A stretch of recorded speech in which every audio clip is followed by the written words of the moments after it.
please welcome the SVP of Marketing and Industry at Expedia Group, Melissa Maher, and the SVP and CMO of Best Western Hotels and Resorts, Dorothy Dowling, and the EVP and CMO of Wyndham Hotels and Resorts, Lisa Checchio, for a conversation moderated by Skift Executive Editor and Founding Editor, Dennis Schaal. Welcome, everyone. How's it going? Hi, Dennis. Hi, Dennis. Nice to see you. It's an honor to be here with you three. Please be gentle with me. 3 is way more than 2, okay? So one of our topics is, what do travelers want? It sort of reminds me of a Mel Gibson movie, but I'm not a big fan. I won't go there. But coming out of the pandemic, a lot of travelers wanted vacation rentals. So as hoteliers, and Melissa is someone who works with hotels in marketing them, how do you deal with the surge in vacation rentals, and what lessons have you learned from it? Who wants to start? Lisa, you want to kick it off? Sure, happy to start, and happy to be coming to you from the Wyndham New Yorker in the heart of Midtown today. I think being in New York City today, it shows what travelers want, which is to get back to normal. It's been so encouraging to be on a Wednesday afternoon, to be in a busy lobby, to see full restaurants, and to see people really getting back to doing what they've missed the most over the last 15 months. And so I think travelers are looking to have a little bit of sense of normalcy and a little bit of back to what they've missed the most. And I think from a type of accommodation, I think hotels are right at the heart of what people continue to seek for those weekend trips and for the extended stays. This hotel in particular is, over the last 6 weeks has seen not only weekends extend, but also midweek travel. So we're seeing a good mix. And with our relationship with Vacasa and with our sister company T&L, we're offering 50,000 different redemption options for our Wyndham Rewards members, from hotels to Airstreams to yurts and to condos and rentals. So we're running the whole gamut. And I think having that type of accommodation for all travelers is what they're really looking for now. But Dorothy, are you seeing the vacation rental surge as really competitive for you, or is it not that big a factor? So I believe the vacation rental is part of the accommodation competitive mix. I've always believed that to be the case, but I always think travelers make the best choice for whatever travel experience they're seeking. So we certainly see them as a competitor, but I would offer, we do think that this summer is going to be unparalleled demand. Many are saying it's going to be the best in our lifetimes that we've ever seen. And I fundamentally believe that travelers just want to get out, be with family, friends, and have some fun. So that, I think all segments within the accommodation sector are going to have a banner summer. So we'll get to the summer in a second. But Melissa, so what would you say about, Vrbo is part of the Expedia group. It's having a year like no other in its history, I would imagine. What do you say to hoteliers when you're working with them about the Vrbo factor, vacation rental factor? Yeah, absolutely. Thank you, Dennis, and nice to be here.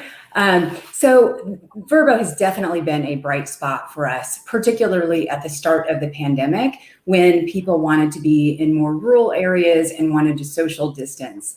At the same time, in parallel, over the last year, we've really seen hotels changing at a fast pace. You've seen a lot of the amenities change at hotels. We've seen a lot of the ways that hotel partners have worked with us are different. They're using different strategies, different marketing strategies than they've used in the past. They're also a lot more flexible as far as cancellation rates and non-refundables, et cetera. So we're really seeing now a parallel path. And as Dorothy and Lisa said, we're also seeing that travelers want to travel. And we're seeing some unique trends. It's nice to see Lisa in New York. That's one of the myths that we were hearing in the beginning, that the big cities would not come back. And we're seeing New York and LA high in demand right now. Some other things that we're seeing high in demand: pets. 97% of people out there that we recently surveyed want to bring pets on trips with them. So we're seeing hotels adjust in that area to accommodate pets. So a lot of changes. Maybe people want pets to relieve all the stress in their in the complexity of travel these days. But so, Dorothy, you mentioned this might be a summer like no other. I saw a Bloomberg headline this morning, and the headline was, "Everyone's going to Hawaii and the resorts aren't ready." So how do you view the upcoming summer? I guess it depends in part on, are we talking about the US? You have a substantial footprint in Europe. How do you think it's going to play out? Yeah, so I think you summed the situation up really well. Everyone is laser focused on the US. It was the first to break out from a recovery point of view.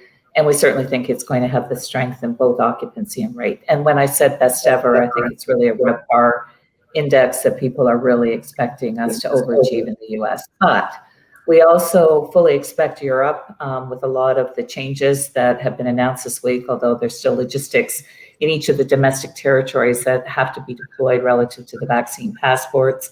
But we fully expect that there will be strong domestic improvements in Europe as well as EMEA travel, and there will be some US inbound. Canada, we're hoping that the Prime Minister is going to lift the border restrictions on the 21st.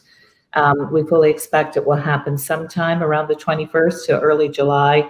And that again will fuel that transborder business between Canada and the US. So we think everyone's going to have a good summer, but we think the US is going to have an extraordinary summer. And as I mentioned earlier, I'm sure you saw the Alliance release this morning, which is one of the big travel insurers, that was saying that there's going to be a 50% lift in summer travel over 2019. Nobody's using 2020 as a benchmarking year. Wow. Lisa, do you see it as the same way, or is Dorothy totally off base on this? Couldn't agree more. I think it's 50% over 2019. I think this is going to be a summer of two summers. I think, this is a typical time of year where, especially domestic in the US, we're seeing that road trip and the families going out to visit friends and family, that would typically happen in a normal summer. I think the fact that many of those same people were not able to do that last year, I think we're going to see many people take that extra trip. And to Melissa's point, we're starting to see really strong demand come back, not only in what we saw last summer, the Pacific Northwest, the national parks, the Great Lakes area, but we're starting to see the return to the Floridas and the Californias and to New York. I mean, here in New York last night, there was a fireworks show officially reopening New York City, and I think we're going to start to see, many people get back to the trips that they want to take. But to Dorothy's point, it's inconsistent. I think in the U.S. we're going to see a strong summer. I think in pockets of the world where vaccination rates are high and the variants are under control, I think we'll continue to see that same type of domestic drive-to traveler. But I think it also we're bullish for the extended summer. I think as we start to see, we went from booking windows that were very, very close in, those still exist, but we're starting to see those windows lengthen, which give us hope not only for the immediate early summer, which is really just getting kicked off in the east, but later into the summer and into the fall, as we start to see not only leisure extend into the fall, but also that return of the business coming back. I was going to ask about that. So, Melissa, are you seeing the same sort of thing? Do things end in September, or does the momentum keep going? And is it too early to talk about 2022? The momentum does not end at the end of September. We're seeing bookings through the end of the year and early into next year. And I think people really just want to travel. And I think they're also being cautious about when they're booking. So we have a segment that are looking and booking much further out. So I think the end of the year will be strong as well, and going into next year too. Right. We had an earlier session, and Hilda from JLL said that she thinks people are really underestimating what's going to be happening with business travel, and that she thinks in September it's going to be crazy busy were her words. So Dorothy, business travel, is it all over, or will it come back? What do you think? Well, I would agree with Hilda. I personally think that Q4 is going to be when we see it. Obviously, I sit on GBTA's board of directors. There is still a lot of uncertainty in terms of duty of care and what does that mean. I think the hotel sector in particular has done an extraordinary job in providing that level of reassurance. But there's a lot of change management going on in the business travel space in terms of moving more to chain wides and not necessarily going through the RFP process for this year. But I certainly believe that the transient business is going to come back, and the medium group business is already booking into Q4. So Wow. I fundamentally believe it will not be like 2020, because we certainly had essential travel through 2020. And we had a decent summer last year, but the reality was it fell off after Labor Day. We are not anticipating that this year. And I think we're all putting our best efforts forward to make sure that doesn't happen from a marketing and sales perspective.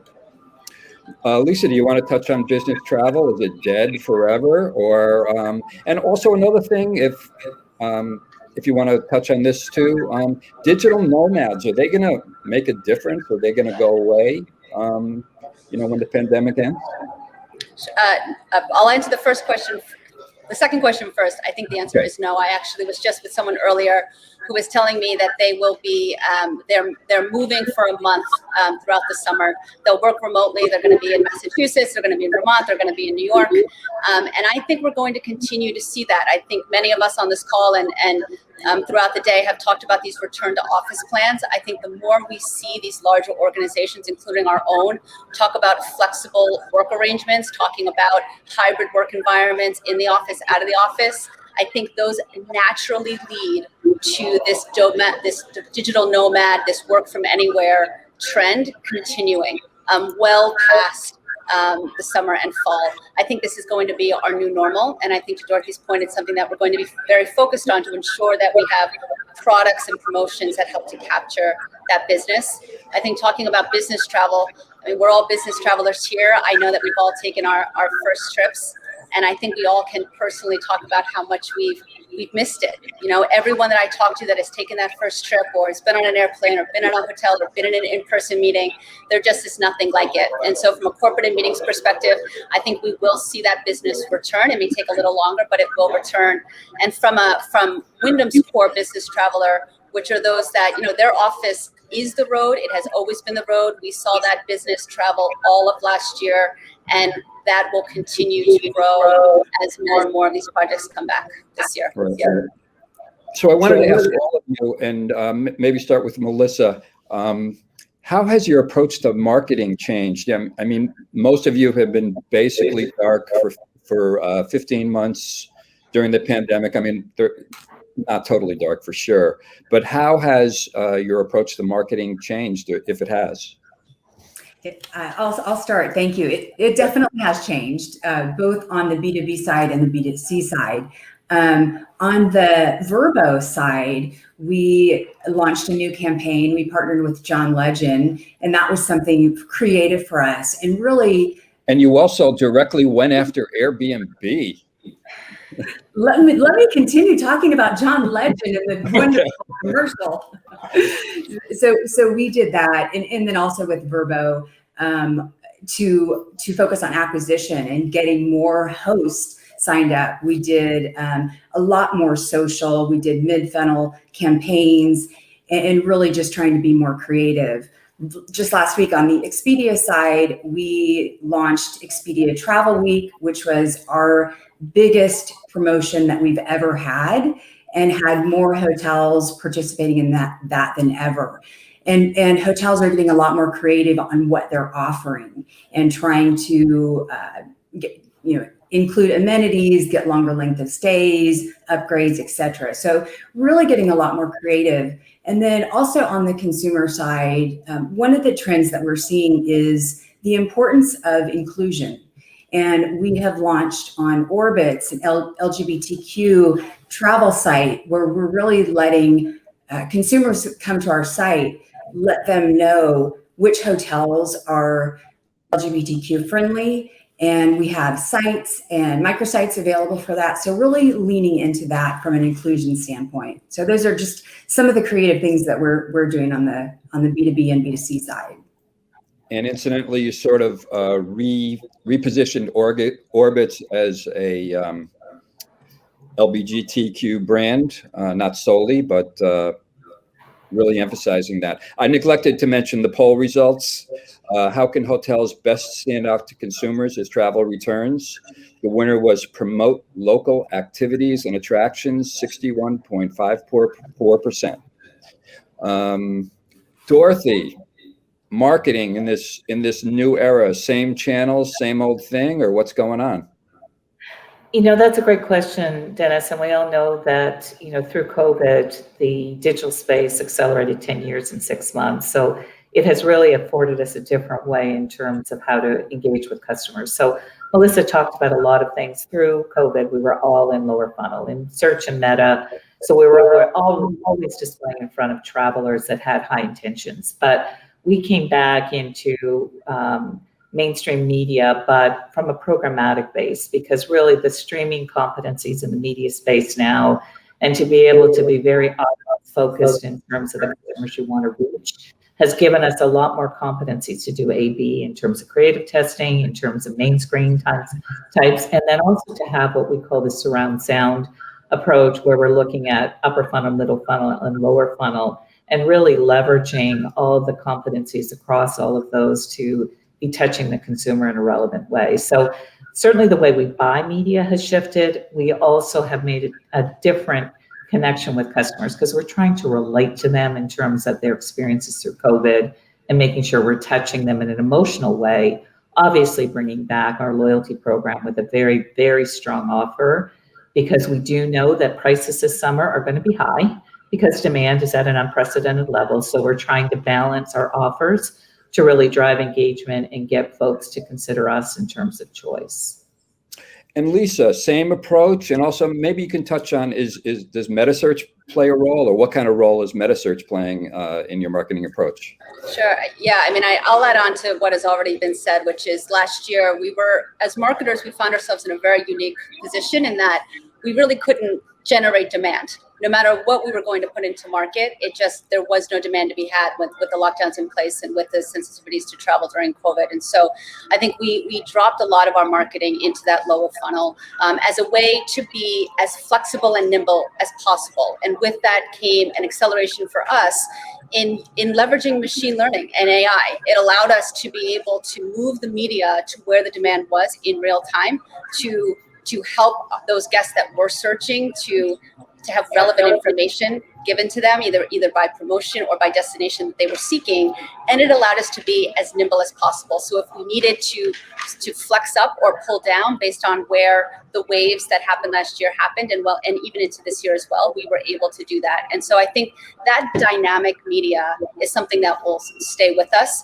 I think the other thing that we found, to your point on metasearch, is that there is a lot of demand coming back in just the way that people are searching. They're going to new places, they're going to new destinations. These may be travelers that maybe were taking more air travel trips or international travel, or they had their tried and true place that they always like to visit, that are now interested in visiting new places. And so they're leveraging metasearch as a way to find those destinations. And it is a part of our plan. And we're leveraging, as part of our metasearch buys, our customer data platform. I think we've talked as marketers a lot about third-party cookies going away and our ability to really understand who our customers are and leveraging our first-party data.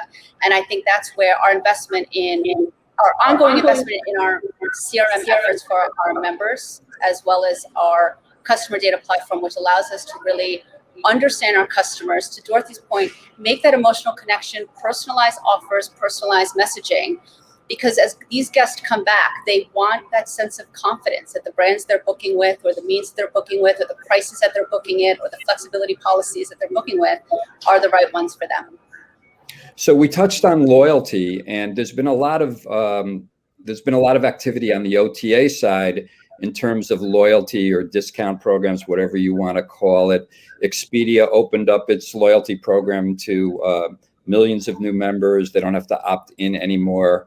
Just last week, Booking Holdings extended its Genius program from Booking.com over to Priceline and Agoda as well. So TripAdvisor has a new subscription program, which I noticed that they officially launched it today, but there were no hotel launch partners in it. So Dorothy, are any of these things a factor for you? How does it impact your own loyalty programs? Well, what I would offer, we've done some major work with McKinsey to reevaluate where the marketplace is today. And one of the terms that we have all come to use now is this loyalty shock, because the fact that we were all out of market pretty much for 15 months, we didn't have the same level of engagement with our loyalty members. So everyone is up for grabs. And we're all highly focused, obviously, on those high value customers. So Lisa talked about the CDP environment, the cookie environment shift, all the ways that we are all being far more scientific in the way we touch customers, how we understand what matters to them, what offers are really going to trigger conversions, all of those kinds of things. So I just think we're getting much better in terms of understanding what messages are relevant to customers. Loyalty is a gateway for us. It is how we get that customer data. It's how we understand that customer. And as Lisa said, it gives us that holistic, because now with a lot of the advertising competencies, we can bridge a lot of the advertising business intelligence together with our loyalty and just become far better informed. So loyalty is here to stay. We have, we drove 50% RevCon in 2019 through our loyalty program. We lead the category in that space. We are doubling down on that effort as we re-engage this summer with very strong offers and a lot of closed user group offers. We also respect Expedia. They are a very, very strong contributor to our business mix. But Melissa and I have always spoken about, we use Expedia as an acquisition channel. They bring them, we convert them. That's our goal. So, and I think that's always the way we work together in an open way, Melissa, right? Absolutely, absolutely. That is one of our value propositions to our hotel partners is, we have so many eyeballs that come to us, and once they booked on us, it's our hotel partners that can convert them to, loyal customers of their brand. So we definitely are an acquisition channel for our partners. Lisa, you see it that way as well? We do. We do. I mean, I think there's a term that we all use, balanced distribution, and I think Expedia is a great partner of Wyndham's. TripAdvisor is a great partner of Wyndham's. I think that when there are times where we need a little bit more reach, and I think in this new environment where we're all looking for new customers and that new customer acquisition, they're a great partner to help us to do that. Right. And just really quickly, maybe Dorothy, given all the complexity out there with travel these days, what's open, what's not, where can we go? Does Best Western, are you focusing on helping travelers more during the trip? I think what I would offer with us, Dennis, is that we know what our value proposition, which is really providing a great experience at the hotel side. So we work very closely with all of our partners, like the Expedia Group and others, because they bridge a lot of the entire travel experience for the traveler. So we want them to have all the duty of care information that has moved up. I mean, it's always been important, but it's just much more important than it ever has been. I know we've worked with Expedia. I've been very appreciative of their iconography that they have used to really build sort of how easy it is for customers to make some of that decision making.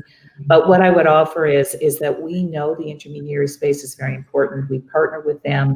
We believe as an industry, we have to approach the customer in terms of how we bring the best value to them. And our solution is really in that lodging space. Certainly content, photography, all the kinds of things we have to do. We excel at that. We focus on that. But in terms of understanding other pieces of the travel experience, we rely on intermediaries like Expedia. Right. And Lisa, I see travelers wandering around the lobby in back of you. Are you being more assistance to them during the trip, during their tours or whatever than you were in the past? We are. I think we cannot communicate enough. And it was the number one request from our franchisees all the way through COVID, and it continues to be our ability to help them to deliver great customer service. I know we were talking about labor throughout the day. I think anything that we can do to help our franchisees to deliver a great experience, we're doing.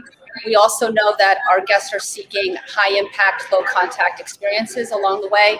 So we've invested in our no mobile app. We're giving control of their trip within their own hand. It also allows us to give them the most up-to-date information about either the hotels they're staying in or any changes that may have happened to their trip. And I think that's the other benefit of strong loyalty and of customers booking direct with brands, and that we're able to control the reservation, we're able to assist at the hotel level, and we're doing everything that we can, and we'll continue to through the busy summer. I'm being told we've run out of time. I have to be loyal to the program. So thank you all very much. It was a pleasure talking to you. Thank you, Dennis.